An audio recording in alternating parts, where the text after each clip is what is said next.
Olá, queridos e queridas, tudo bem com vocês? Tudo na santa paz? Sejam todos muito bem-vindos, bem-vindas à nossa nova disciplina de escatologia. Eu sou o professor David William, vocês já estão cansados e cansadas da minha persona, mas eu prometo, nós estamos acabando o nosso curso, estamos já na metade, vamos colocar assim, né? Quase que 60%. E para mim tem sido um privilégio poder ajudá-los aí nessa nossa caminhada.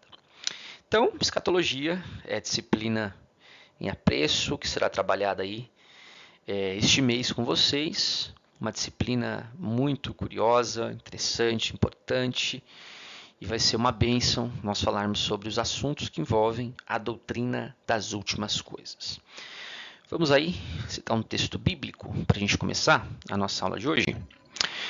Apocalipse capítulo 1, versículo 19 nos diz assim: Escreve as coisas que tens visto, e as que são, e as que depois dessas hão de acontecer. Então vai ser o texto que vai embasar aqui a nossa aula de número 1. Vamos então para as nossas considerações introdutórias, iniciais aqui sobre o assunto. Bem, quando olhamos para a história da igreja, observamos um certo cuidado e humildade que os homens do passado tinham quando tratavam de escatologia. Como diria o apóstolo Pedro, escatologia é um assunto ou um estudo que envolve doutrinas difíceis de entender. Ele escreve isso lá no capítulo 3, versículo 16, quando ele se refere a Paulo, né? Que tinha questões que Paulo levantava, registrava, escrevia, que os indoutos e os incrédulos não entendiam. Na verdade, até distorciam a escritura a seu bel prazer. Mas sobre esse assunto, sua correta compreensão só ocorre mediante a priorização do que está revelado nas escrituras, que apresentam a totalidade das informações futuras essenciais. A doutrina das últimas coisas, como é chamado, né, escatologia, desculpa, nos revelam que, para os salvos, maravilhosas e surpreendentes coisas estão reservados dentro de um futuro breve, tá? Deixa eu tomar minha aguinha aqui, um minutinho. Então, nós temos a nossa introdução, essa primeira palavra aí, que para nós que somos salvos, né, nós temos aí no estudo da escatologia um caminho consistente, né? Porque nós pisamos através das páginas da Escritura Sagrada. Nós não nos apegamos a especulações teológicas, né? Nós não damos credibilidade a afirmativas de supostos profetas, né? Mestres que trazem em sua luz novas revelações e por aí vai. Então, para nós que somos salvos, somos servos de Deus, estudar escatologia é algo fantástico, né? Nós vamos observar aí em cada aula uma progressão nos assuntos e nós vamos começar hoje falando um pouquinho, obviamente não é o assunto primário aqui da nossa aula, mas vamos pegar o livro de Apocalipse só para colocar um pano de fundo, porque nós vamos usar bastante, né? Quando nós falamos de escatologia, nós não nos referimos apenas ao livro de Apocalipse, mas toda a Bíblia, né, tem um pano de fundo escatológico, né, que aponta para o futuro. A gente pode pegar como, por exemplo, os sacerdotes lá em Levítico 21, que apontavam para o Messias. Eles não podiam ter defeitos, porque eles apontavam para o sumo sacerdote Jesus, que fez uma oferta perfeita, um sacrifício perfeito de forma definitiva, Cristo que não teve defeitos. Então veja, em cada página da Escritura nós temos, mesmo que o assunto primariamente não trate, né, de coisas que envolvem a consumação final de todas as coisas, mas a Bíblia, em um todo, nós consideramos ela como um livro que vem de uma revelação progressiva, tá? E isso é fantástico. Nós vemos isso de Gênesis a Apocalipse, tendo essa progressão e também essa harmonia. Ela não se contradiz, tá bom? Por isso nós trouxemos aqui que a compreensão correta ela só pode ocorrer mediante a priorização do que está revelado nas Escrituras. Nossa única regra de fé e prática é a palavra de Deus. É aquilo que nós falamos sempre. Aonde a Bíblia não tem voz, nós não temos ouvidos. Tá bom? Muito bem. Para os ímpios que não se arrependerem, quando nós falamos de escatologia, o quadro futurístico é dramático e lamentável. Sobre esse assunto, todos os homens são limitados.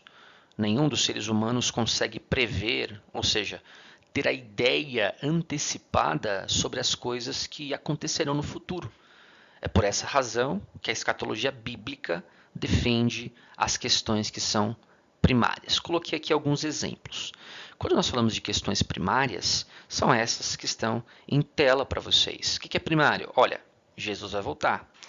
Agora, se ele vai voltar antes da grande tribulação, no meio da grande tribulação ou depois, nós vamos ver esses termos nas próximas aulas, nós não sabemos. Tá? Existem várias escolas escatológicas que vão defender pelo menos esses 3 pontos de vista aí. Tá? Porém, nós ficamos com aquilo que é primário. Ele vai voltar. Um outro ponto, o céu e o inferno são reais. Então, quando a Bíblia fala de céu e inferno, não trabalha do ponto de vista simbológico, né? Ou seja, não terá, né? É simbólico.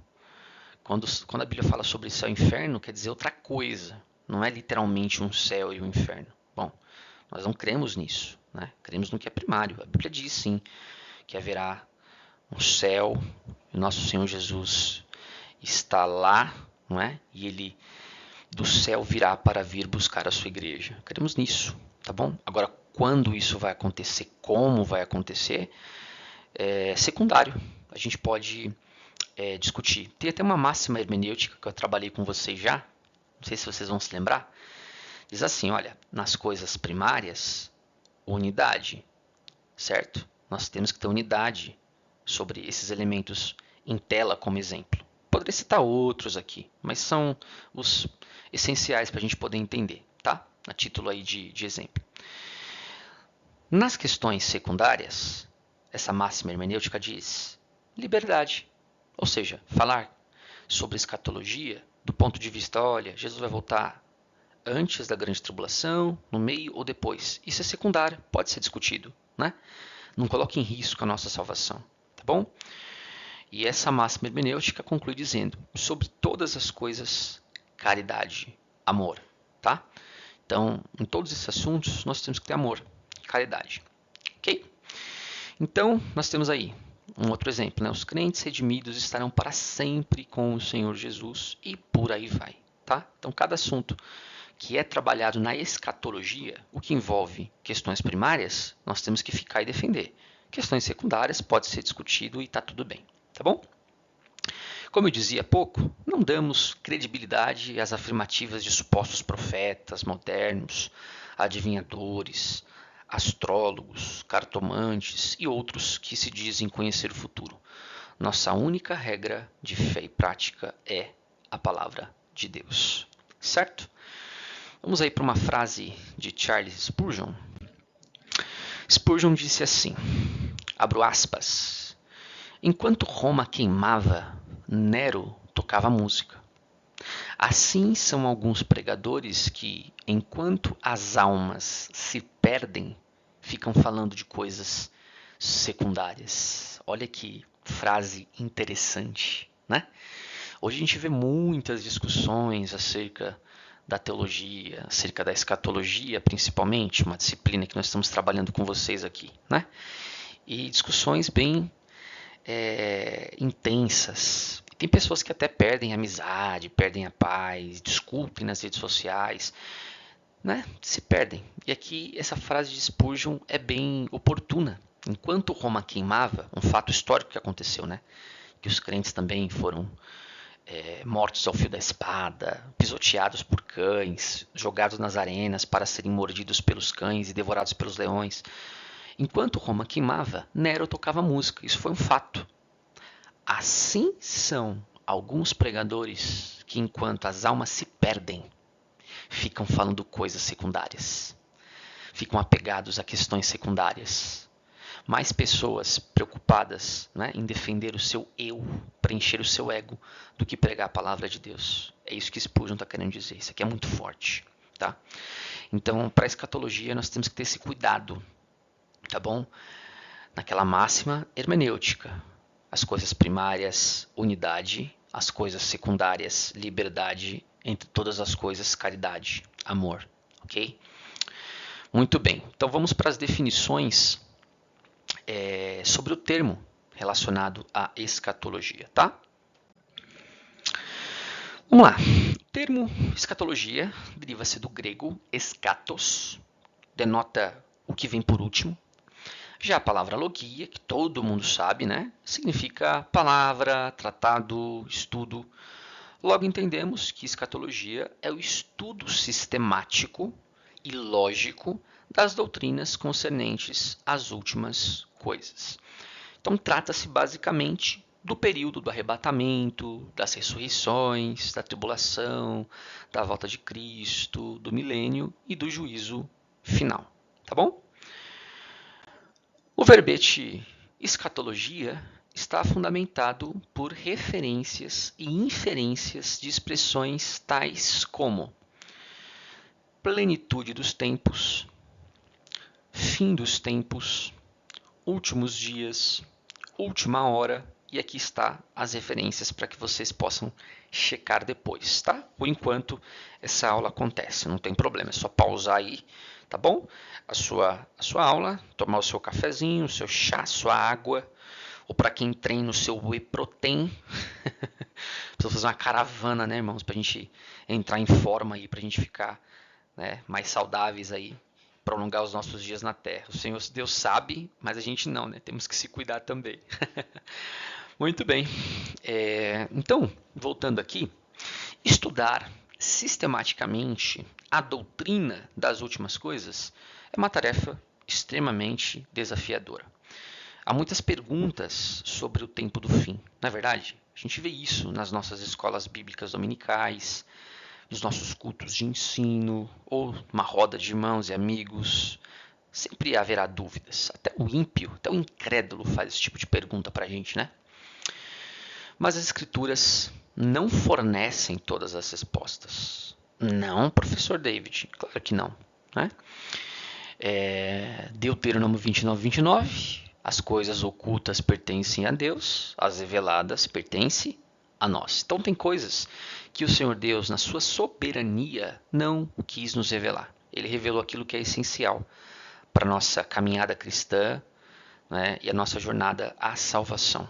Tá? Existem coisas que estão escondidas na sua mente soberana e eterna. Tá? Então, a Escritura muitas vezes se cala. E o que nós temos que fazer? O mesmo. Né? Se calar também. Aonde a luz da revelação se encerra, a nossa mente, os nossos lábios, os nossos ouvidos também precisa se aquietar. Tá? Isso aqui é importante para a gente. Vamos lá. Em algumas passagens bíblicas, Deus encara alguns aspectos do futuro, revelando uma cachoeira sobre os seus propósitos eternos e soberanos. Na contrapartida, existem também outros trechos escatológicos que o Senhor permite, né, ao crente, estudante da palavra de Deus, apenas ver de relance pelo buraco da fechadura, né? Ou o buraquinho ali da revelação progressiva. Tá bem pequenininho assim. Imagine você tentando ver assim o que o irmãozinho, né? Quando eu era pequeno, eu gostava muito de criar umas armadilhas assim para as minhas irmãs, né?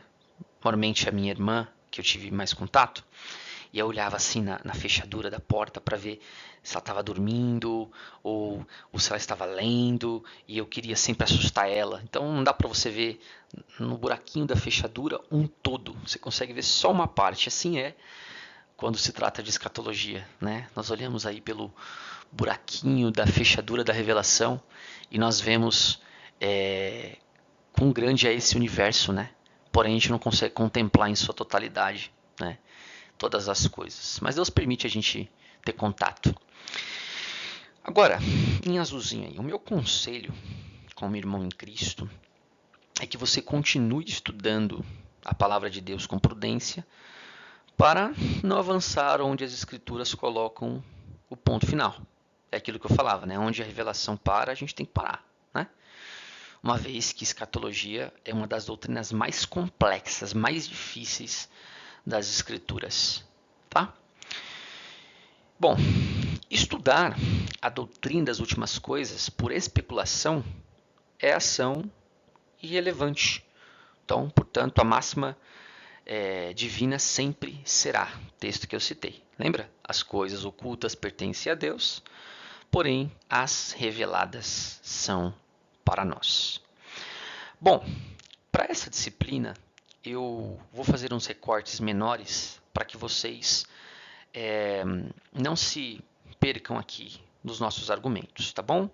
Então, vou dar uma pausa nessa primeira aula, façam as devidas anotações e se houver alguma dúvida, deixe nos comentários ou nos chame também no privado. Eu vejo todos vocês na nossa segunda aula. Um grande abraço, fiquem todos na paz.